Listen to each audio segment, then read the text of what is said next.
Seja bem-vindo à Assembleia de Deus de Mato Grosso do Sul, a paz do Senhor. Eu sou o pastor Felipe Alencar e eu quero te convidar para neste final de semana, que é o final de semana mais importante da vida cristã, em que celebramos a Páscoa, a você seguir conosco neste primeiro dia, a entender a respeito da morte de Cristo e a respeito do significado do Cordeiro Pascual. Nós seremos ministrados por uma palavra poderosa através da vida do pastor Eliseu Batista. Portanto, nós vamos louvar agora, mas logo depois, fique atento e seja edificado pela palavra de Deus. Vamos entender o real significado da Páscoa e celebrar ela da maneira em que deve ser celebrada. Que Deus abençoe você e que você tenha um final de semana extraordinário em nome de Jesus.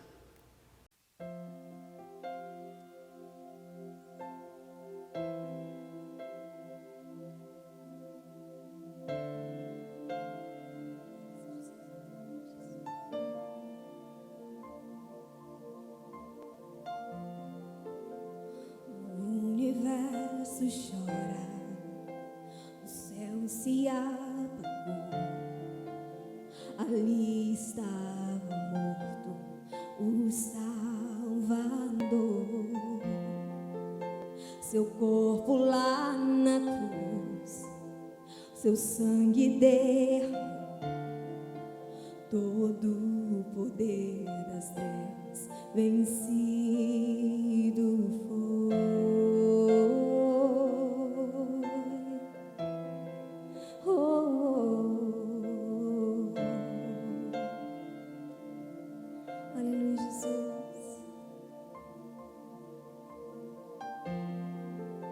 Deus Pai o abandonou, cessou seu respirar, em trevas encontrou o Filho. A guerra começou, a morte ele enfrentou, todo o poder das trevas vencido foi. A terra estremeceu, o sepulcro se abriu e nada vencerá teu grande amor. A morte, onde estás?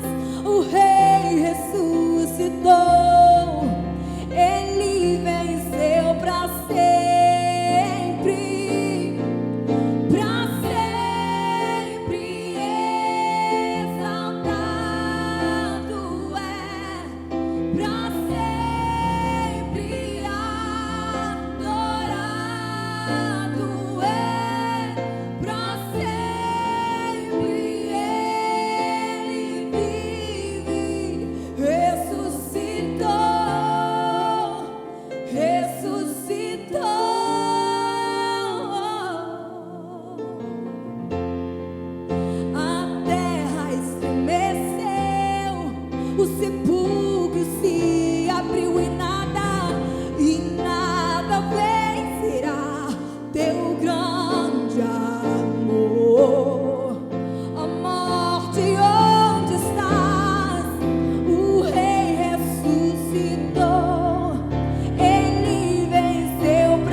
Cantamos aleluia, cantamos aleluia, cantamos aleluia, o Cordeiro venceu.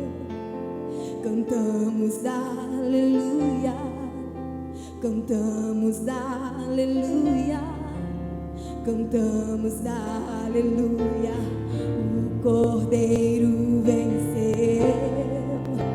Cantamos aleluia, cantamos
Meus irmãos, a paz do Senhor Jesus. Que bom estar com você aqui nesta oportunidade, poder chegar até o seu lar através desta transmissão que está sendo um tempo novo para cada um de nós.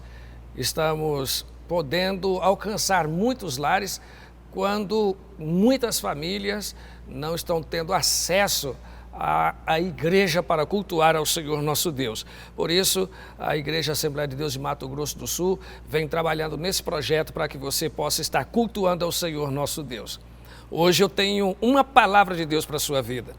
Quero compartilhar com você algo a respeito desta data tão importante e celebrada em várias partes do mundo.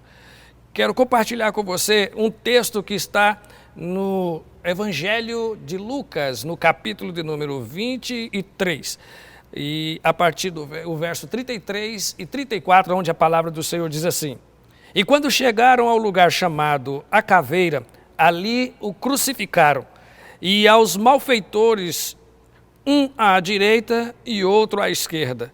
E dizia Jesus: Pai, perdoa-lhes, porque não sabem o que fazem.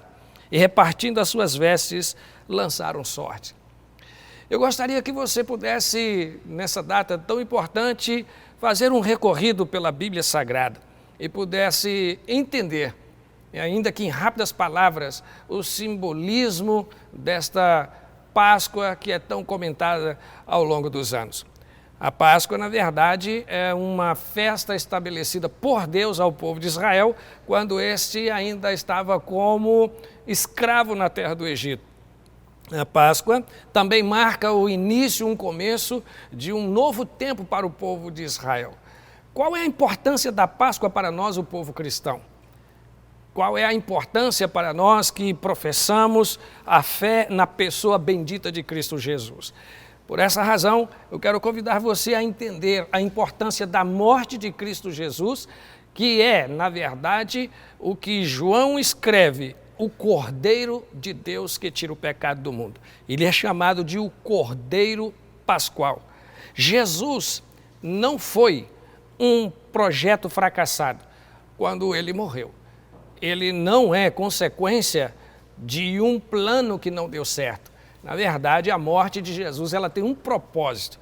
A morte de Jesus foi planificada muito antes do mundo ser formado. Jesus já estava inserido em um plano muito maior e o próprio Deus, ele estabeleceu isso. Então, a morte de Jesus foi necessária.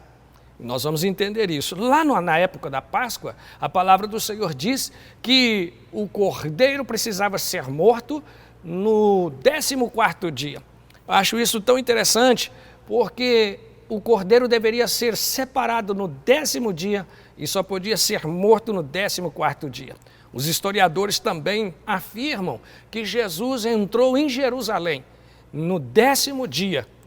Antes do 14º dia, ele já estava entrando em Jerusalém. Qual é a conexão que existe entre um e o outro? A Bíblia diz que o cordeiro precisava ficar guardado, separado, um cordeiro de 1 ano, imaculado, para ser abatido e o sangue ser colocado nos umbrais das portas do povo hebreu. Jesus entra no 10º dia, fica 4 dias em Jerusalém para se cumprir a palavra. Ora, a contagem que alguns historiadores fazem a respeito dessa data que de Adão até Jesus tem 4.000 anos. Esses mesmos 4 dias que a Bíblia diz que um dia é como 1.000 anos para Deus e 1.000 anos é como um dia. Ele estava ali. Você vai entender isso daqui a pouco. Como fazer a conexão entre Cristo e as profecias? Para nós entendermos que na época da Páscoa, Jesus ele é representado naquele cordeiro, porque o povo sai debaixo de uma ação extraordinária de Deus. Ele passa o sangue nos portais e o anjo da morte passa naquele lugar, naquele país, e todos os primogênitos, desde os animais até os filhos da corte, morreram. E o povo de Deus foi guardado. Essa é uma das afirmações que a Bíblia diz, que Deus tirou o povo de Israel com mão forte, mão poderosa. Então o simbolismo que nós apresentamos ou temos naquele Cordeiro Pascual é que o seu sangue, ele protege da morte. Em outras palavras, ele abre também uma nova porta, porque naquele dia começou uma nova história. Para nós, o povo de Deus, não é diferente. Para nós, as profecias, elas vão relatando a importância de Jesus, representado naquele cordeiro, e qual é a importância da sua morte. Se nós olharmos, o salmista profetiza no Salmo 22, 950 anos aproximadamente antes do nascimento de Jesus. Se você olhar mais para frente, você vai ver que o profeta Isaías profetiza 700 e 740 anos antes do nascimento do Senhor Jesus. Então, o sucesso das profecias se cumprirem é que elas pavimentam, ainda que com sangue, a vitória do povo de Deus. Nós, como povo de Deus, precisamos entender isso. Se você condiciona a morte de Cristo Jesus à necessidade de apenas mudar de vida, se você condicionar a morte de Cristo Jesus apenas à necessidade de melhorar o seu casamento, ou comprar uma casa, ou montar um bom negócio, você está diminuindo demais o sacrifício de Cristo Jesus. É muito pequeno, muito insignificante a morte do Filho de Deus. Por isso, a morte do Filho de Deus, ele é muito mais do que isso.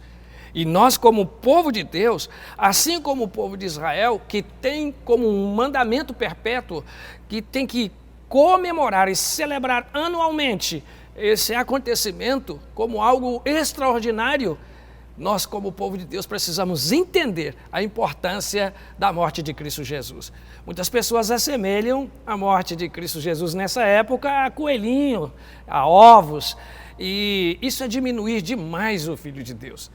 Nós não podemos jamais adotar essa postura comercial, essa postura consumista, para podermos tratar com aquele que derramou o seu sangue em favor de todos nós. Então olhamos para o que a Bíblia diz, que a vitória da igreja é que Cristo foi morto, mas ele também ressuscitou. Algo extraordinário que eu gostaria que você entendesse é que quando Jesus ele é julgado, ele passa por 6 julgamentos, mas acontece uma coisa extraordinária, que depois que Jesus passa por esses julgamentos, ele tem que enfrentar a hora mais dura, a hora mais difícil da sua história. A palavra do Senhor diz que houve um momento quando ele estava no Getsêmani, inclusive ele disse para o Pai: Pai, se for possível, passa de mim esse cálice. Mas todavia não faça a minha vontade, eu faça a vontade do Senhor. E ele vem com esse propósito. Como eu disse, Jesus não veio e caiu no conto do vigário. Não, ele veio já com um plano estabelecido. Antes mesmo do mundo ser formado, Cristo já sabia que viria para morrer. E qual era o propósito da morte de Cristo Jesus? O meu mérito, o seu mérito, o que nós fizemos para merecer isso. Não há nada que eu e você faça que faça com que Deus tenha a obrigação de sacrificar o seu Filho por nós. Nenhum ato de homem algum deveria ou poderia fazer com que Cristo fosse morto por nós. Mas isto traduz o amor de Deus por nós. Olha como nós somos amados por Deus. Não é nem o tanto que nós amamos a Deus, mas é o tanto que Deus nos ama. João até escreve no capítulo 3, e o verso 16, ele diz: porque Deus amou o mundo de tal maneira que deu seu Filho unigênito para que todo aquele que nele crê não pereça, mas tenha a vida eterna. Avançando um pouco mais, aquele sangue que foi derramado nos umbrais das portas da casa do povo hebreu representa o livramento do povo. Mas você já parou para pensar no sofrimento do cordeiro? Um cordeiro teve que morrer, um cordeiro inocente, um cordeiro sem culpa, um cordeiro que não teve nenhuma atitude que fizesse ele ser sentenciado à morte. Mas ele morre justamente por causa do povo que precisava viver. Olha que coisa extraordinária. Cristo então tem que morrer para que eu e você pudéssemos ter vida. Você já parou para pensar que nossa vida ela não depende apenas de nós? Em primeiro lugar, nós vivemos por um ato poderoso de um Deus Criador. Em segundo plano, Deus nos deu o privilégio de viver mesmo sendo sentenciados à morte. Porque a Bíblia diz que todos pecaram e destituídos estão da glória de Deus. Porém, a Bíblia diz também que o dom gratuito de Deus é a vida eterna, é uma graça oferecida da parte de Deus para nós, não é um mérito nosso. Por isso, eu gostaria que você avaliasse que Jesus, ele passou por um processo muito duro, para que eu e você pudéssemos ter privilégio de herdar esta vida, uma vida abençoada nesta terra e ainda a promessa da vida eterna.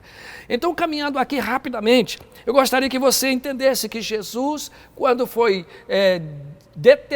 ele a pessoa escolhida por Deus nesse processo, e ele ocupando o seu espaço como cordeiro, ele foi entregue para ser morto.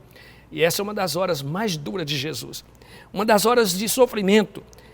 Pilatos, no momento do seu diagnóstico, da sua avaliação a respeito de Jesus, ele não encontra forma para achar Jesus condenado.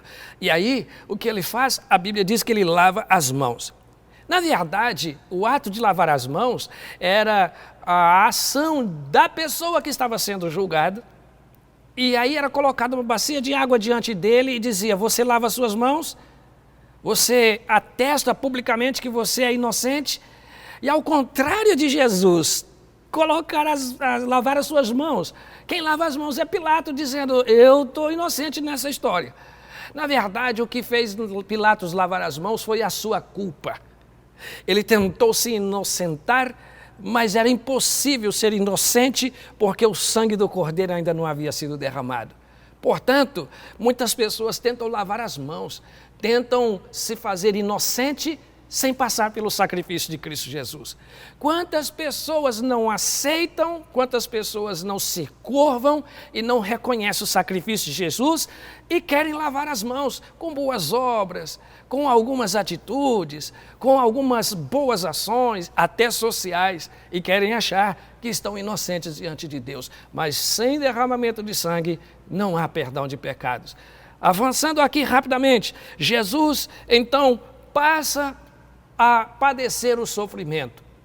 Pilatos teve a oportunidade de marcar o seu nome como aquele que atuou para que Jesus pudesse não passar por aquele sofrimento. Apesar de que a Bíblia diz que Jesus teria que passar. Porém, por causa do aplauso das pessoas, Pilatos vendeu a sua convicção. Pilatos se compromete com a sociedade, mas não se compromete com o Cordeiro. Isso é triste. Quando Jesus vai para o momento de sofrimento, algo acontece. Jesus não foi sentenciado por uma corte judia, ele foi sentenciado por uma corte romana. Havia duas maneiras diferentes. Os judeus tinham 39 açoites para aplicar nos seus condenados, enquanto os romanos, eles tinham também outros tipos, mas os golpes dos romanos eram muito mais terríveis.